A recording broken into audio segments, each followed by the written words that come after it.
3h39, a gente anunciou aqui na abertura do Estúdio CBN que hoje a gente vai conversar com uma autora muito boa de papo.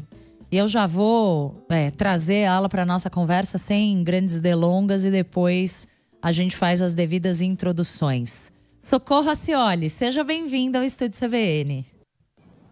Muito obrigada, Tatiana e Fernando. Tudo de bom para vocês, muito bom estar aqui. Socorro Racioli é escritora, jornalista, professora, doutora em estudos de literatura pela Universidade Federal Fluminense, é autora de 18 livros infantis e juvenis, já venceu o Prêmio Jabuti e está agora lançando o romance Oração para Desaparecer pela Companhia das Letras, que é este livro aqui. Quem está nos assistindo, quem está nos vendo, tem a chance de dar uma olhadinha na capa. Socorro, eu quero começar por um trecho do livro em que a protagonista de Oração para Desaparecer escreve num caderninho sobre si, sobre o pouco que ela sabe dela. Sim. Então, assim, abre aspas.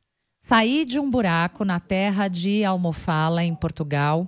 Estava nua e careca, só usava um colar de búzios. Não sei o meu nome. Fui salva por um casal de idosos. Tenho cortes e marcas de violência no corpo. Sou brasileira.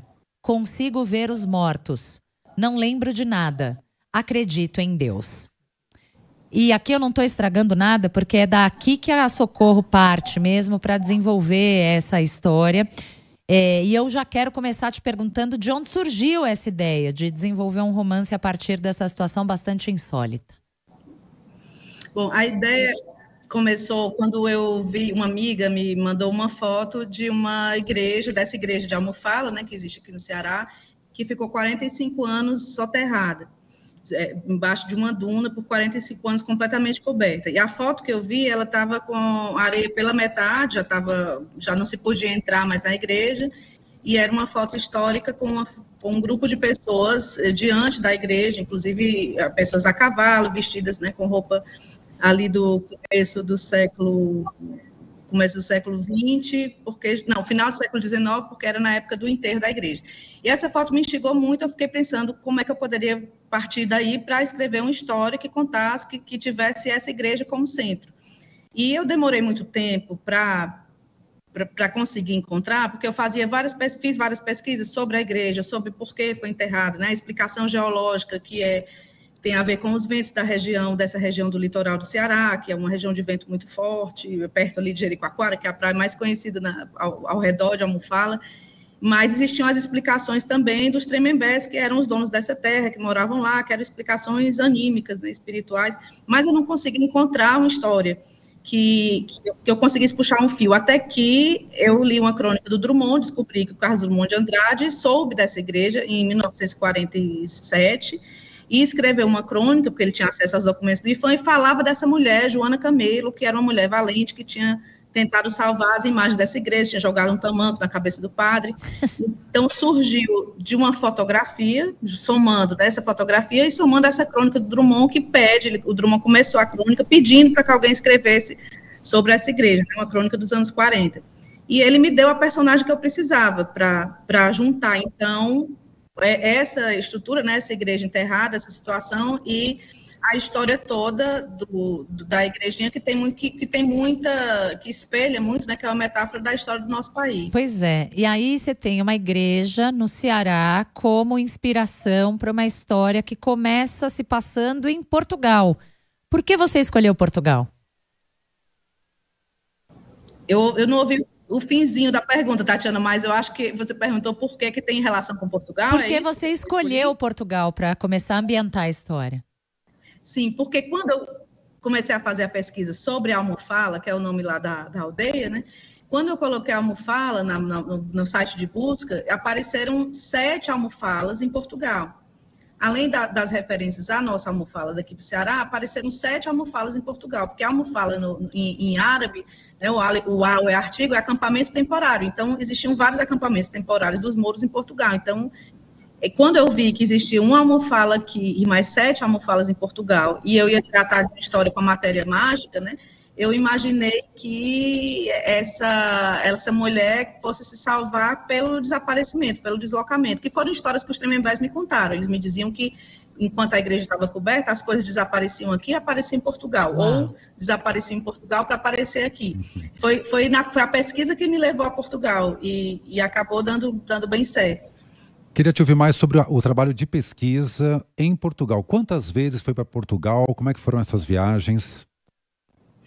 Eu acho que durante a escrita eu fui umas 3 vezes a trabalho, por outros motivos, e numa dessas vezes eu fui até uma das almofalas, né? Eu escolhi a almofala que era mais prática, que estava ali mais no caminho. E foi muito engraçado, porque quando eu fui comprar a passagem, eu comprei a passagem de ônibus em Caldas da Rainha, que é uma cidade turística, que tem um monte de coisa e tal, mas quando eu disse que queria almofala, o cara não queria me vender uma passagem de ônibus. Ele olhava para a colega e dizia, a moça quer ir para Almofala. Aí a outra dizia, mas deixa ela ir para onde ela quiser, porque era uma aldeia com 80% das casas abandonadas. Era uma coisa que o ônibus ia, mas não voltava. Eu dei uma sorte, porque eu peguei um cartão de um taxista, porque eu teria ficado lá, sei lá até quando. E era muito assustadora, porque era uma cidade que servia de depósito a cidade era alta, essa almofalinha lá, essa vila, ela ficava no alto, assim, e tinha um fosso, e a única pessoa viva que estava lá, que podia falar comigo, me contou que ali era um lugar onde se jogavam os estrangulados.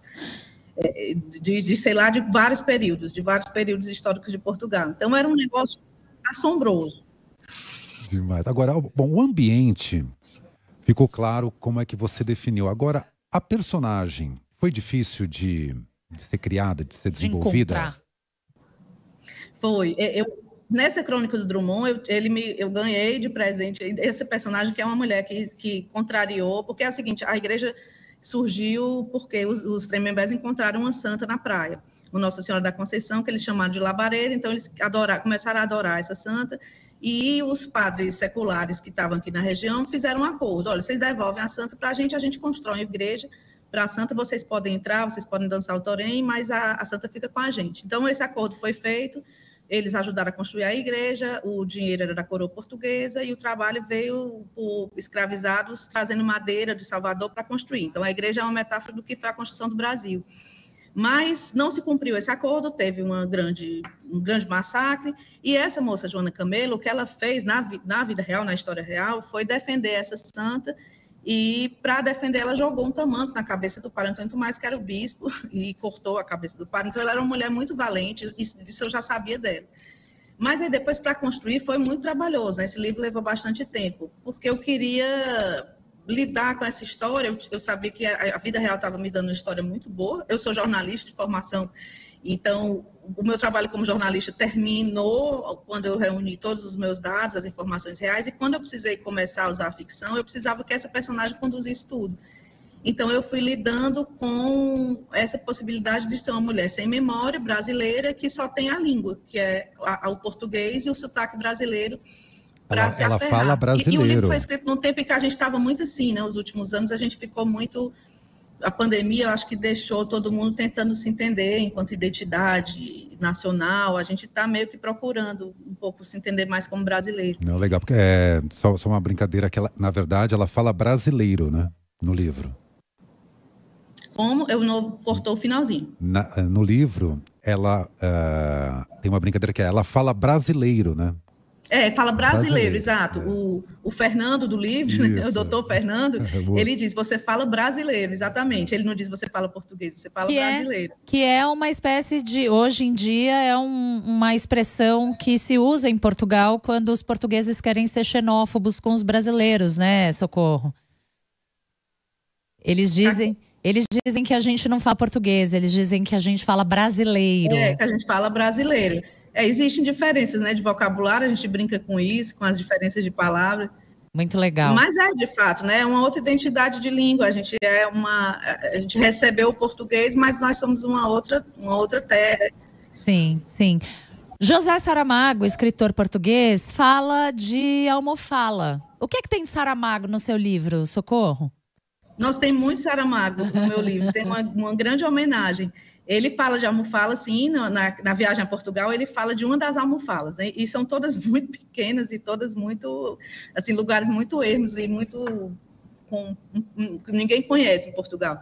Mas tem muito, porque o Saramago ele fez uma brincadeira conosco, com os leitores, que ele criava uns epígrafes, escrevia as frases, aquela frase que tem antes do livro, né, que a gente abre o livro, tem uma frase lá que às vezes resume o livro inteiro. Então ele criou um epígrafe assim, sempre chegamos aonde nos esperam, ao sítio onde nos esperam. Aí botava livro dos itinerários. Aí eu fiquei louca, porque eu queria fazer uma tatuagem dessa frase, eu fiz, e eu fui procurar o que era esse livro dos itinerários, saí procurando, perguntando a vários amigos portugueses, procurando no arquivo da Torre do Tombo e nada. Nunca encontrei referência a esse livro. E aí um dia eu estou na Fundação Saramago, numa dessas pesquisas, encontrei lá, vi pela lombada o livro dos itinerários. Aí eu fiquei muito feliz, encontrei o livro finalmente, mas não eram. Eram cadernos em branco, que a Fundação, né, que a Pilar teve a ideia de mandar fazer, porque o Saramago inventava esses livros. Esses livros não existiam, ele tirava a frase, ele criava a frase e ele botava lá, livro dos conselhos, livro das visões, livro dos itinerários. E não existiam esses livros, era uma brincadeira com a gente, né? Então, eu quis criar um desses livros, né? Pedi autorização a Pilar Del Rio, que é presidente da Fundação José Saramago, que acabou escrevendo a orelha do livro, leu o livro e tudo, e tem muitas homenagens a ele, essa é uma delas. Muito legal, muito legal. Você pega emprestado um personagem do escritor angolano José Eduardo Agualusa. Como é que foi esse processo? Você pediu? Ou você só foi lá e falou, vou emprestar aqui rapidinho? Pedi. Eu pedi, porque o Agualusa é muito zangado. Se eu não pedisse, eu acho que eu não estava dando entrevista agora, esse livro ia ser um livro póstumo, porque ele é muito zangado, se eu não tivesse pedido. Mas eu precisava, quando eu decidi que ela tinha perdido a memória, e que ela ia precisar relembrar essa vida, né, contar essa vida, eu precisava de alguma maneira que fizesse, que literariamente, que eu pudesse, para ela não ficar fazendo um monólogo sem sentido. Então, o melhor para ela, que era essa pessoa que precisava decidir se ia tentar lembrar, se ia para frente, se ia para trás na vida dela, era o Félix Ventura, que é um personagem que eu adoro, eu li O Vendedor de Passados várias vezes. Por sorte, eu já conheci o Agualusa e pedi, ele emprestou o Félix com muita generosidade, gostou muito do livro, mas eu estaria em uma situação muito difícil, um risco de morte eminente se eu não tivesse pedido, se ele descobrisse que eu tinha usado um personagem que ele gosta tanto. Ah, que legal. Ele leu, Socorro, o que ele achou, o Agualusa? Ele o quê? Desculpa, está cortando um pouquinho, eu não escuto bem. Se ele leu o seu livro e gostou do empréstimo que ele fez, do resultado? Ele terminou de ler na minha frente, inclusive, aqui em Fortaleza, ele estava passando por aqui e terminou de ler na minha frente, assustador isso, né? Assustador, porque se ele tivesse detestado, ele ia me dizer na minha cara, sem nenhum pudor, mas ele gostou e ele, no fim, ele escreveu depois no Instagram dele, que tinha ficado feliz de que o personagem do livro dele tinha ido para outro livro que ele tinha gostado tanto.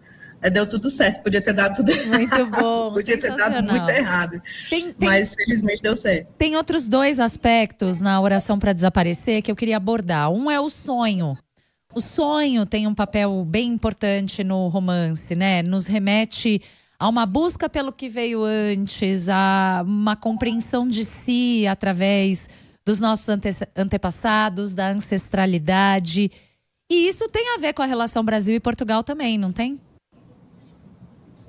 Eu perdi o finzinho, Tatiana, de novo, desculpa. Isso tem a ver também com a relação Brasil-Portugal, né? Sim.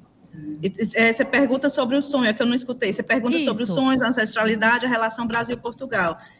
Tem a ver, porque na hora que ela pergunta, na hora que ela se questiona sobre o que é, ela sabe que ela fala brasileiro e ela se questiona sobre o que é ser brasileira, ela vai começar a abrir uma série de questionamentos que são particulares e que são coletivos. Porque a gente é um ser coletivo, nós temos, todos nós, esse nosso universo secreto que os sonhos acabam mostrando, e a gente tem essa memória coletiva do lugar do qual a gente faz parte, né?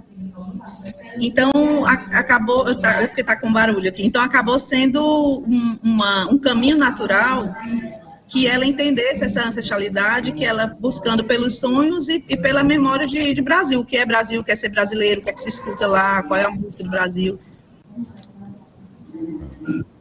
Eu não sei se vocês estão conseguindo... A gente está te ouvindo, a gente está debatendo aqui. Você está com dificuldade de ouvir a gente? Tem algum barulho aí? A gente está debatendo aqui se te liga. Tem um barulho aqui que eu tô tentando resolver. Infelizmente, a gente perderia a imagem e você na tela, mas eu acho que talvez a gente se comunicasse melhor. Prefere por telefone, Socorro?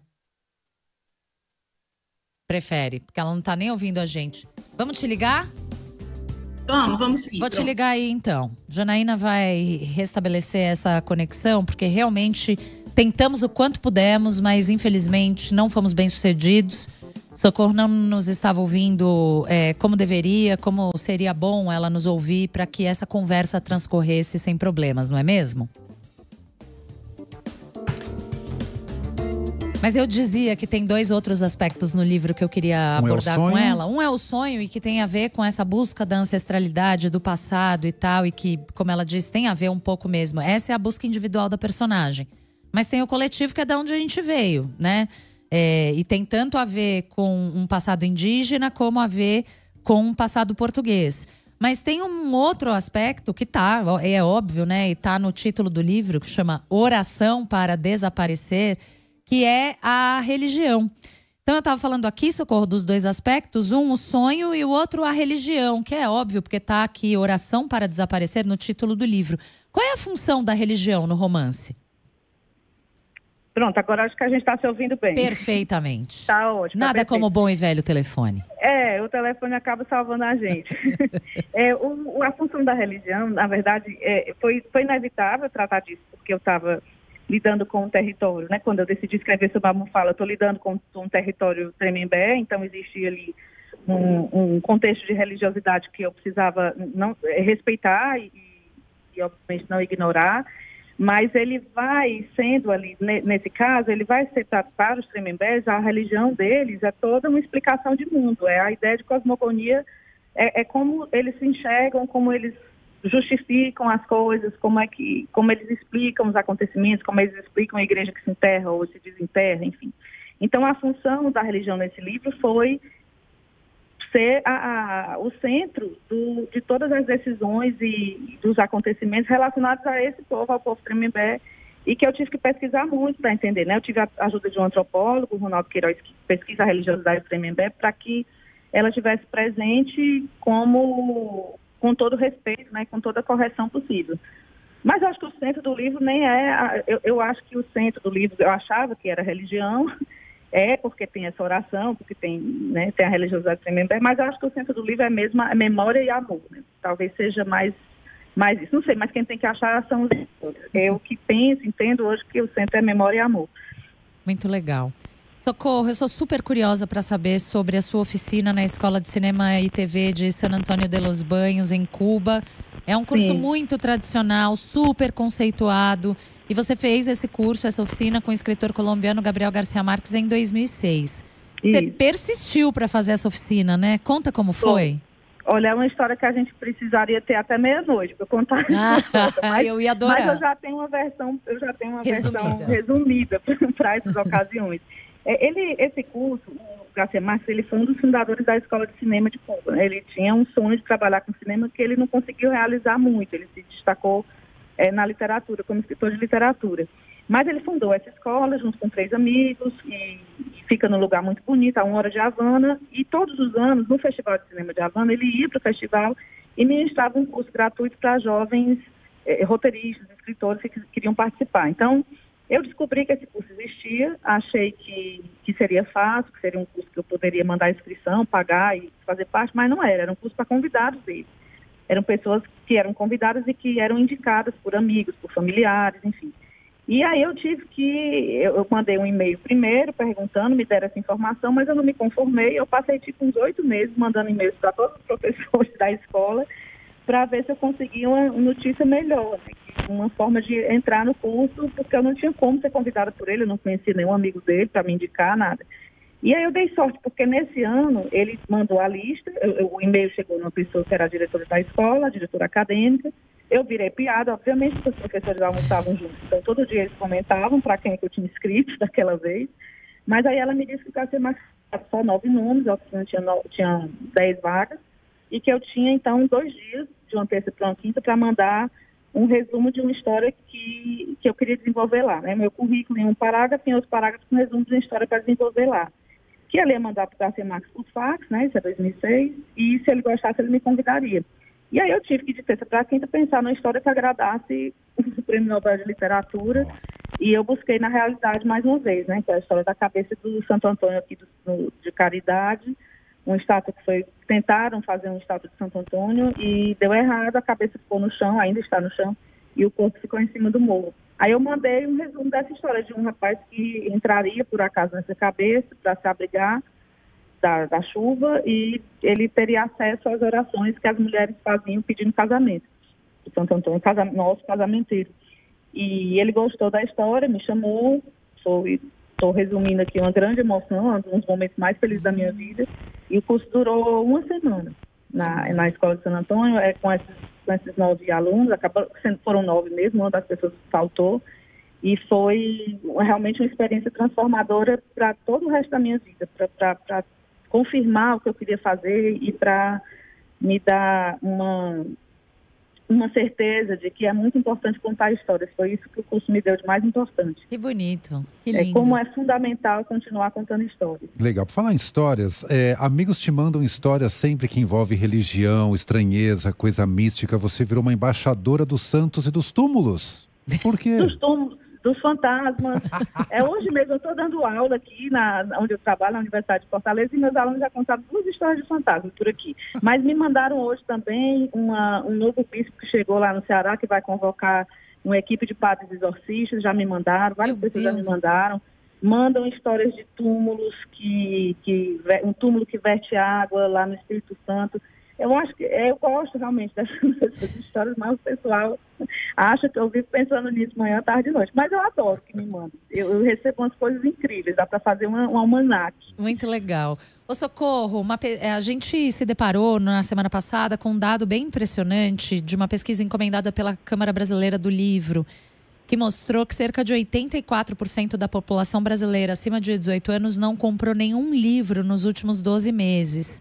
60% dessas pessoas, no entanto, consideram o hábito de leitura importante, mas se sentem desmotivadas para comprar livros. Os principais impeditivos que elas citam são o preço, a ausência de loja e falta de tempo. Você foi autora, é uma das autoras mais vendidas do país, foi a autora mais vendida da Flip nessa última edição. Como é que você interpreta esses dados e o que é que você diria? O que é que falta para que as pessoas leiam mais? E por que elas deveriam ler?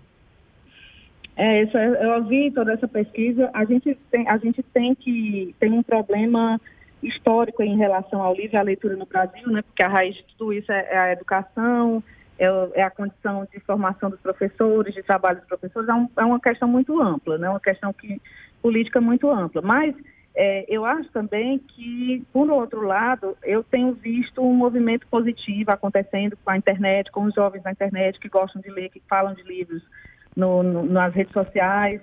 Tenho sido otimista em ver isso acontecer. A leitura é fundamental, é importante para essa compreensão das realidades, né, para a compreensão, inclusive, da nossa própria realidade brasileira. A gente ainda tem muito a entender sobre o que é esse país. E acho que tem sim a questão do preço, mas não é só isso. O livro no Brasil é caro, mas eu acho que não é só isso. Esse assunto das livrarias também, a dificuldade, né, o número reduzido de livrarias, a gente tem menos livrarias no país inteiro. Até a última vez que eu tinha visto esse número, do que Buenos Aires. Eu não sei se esse dado está atualizado, mas se não tiver, assim, por muito pouca coisa.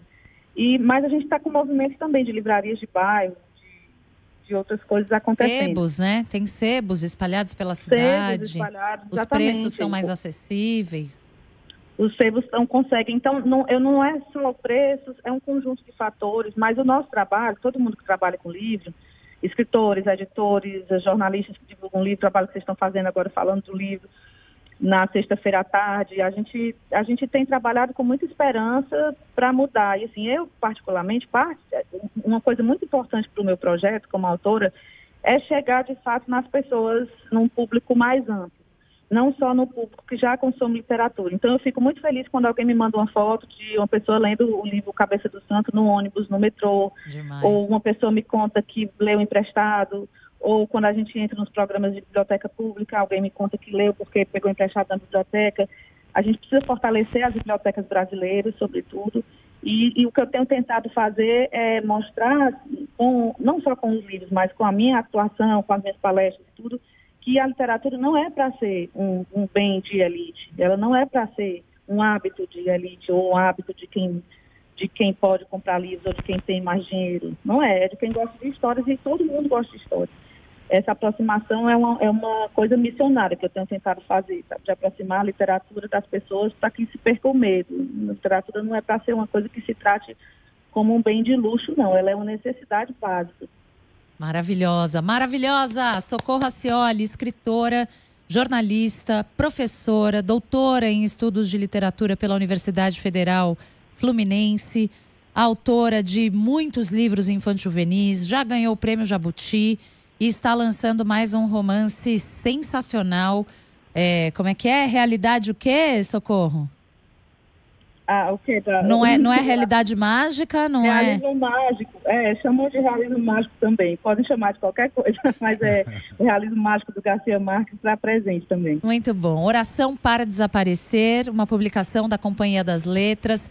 A Cabeça do Santo é um outro romance dela, que surgiu dessa experiência dela no curso, na oficina com Gabriel Garcia Marques. Leiam Socorro Racioli. Obrigada por estar com a gente hoje, falando tão lindamente sobre o seu ofício de contar histórias, Socorro. Muito obrigada, eu que agradeço por vocês darem atenção às nossas histórias.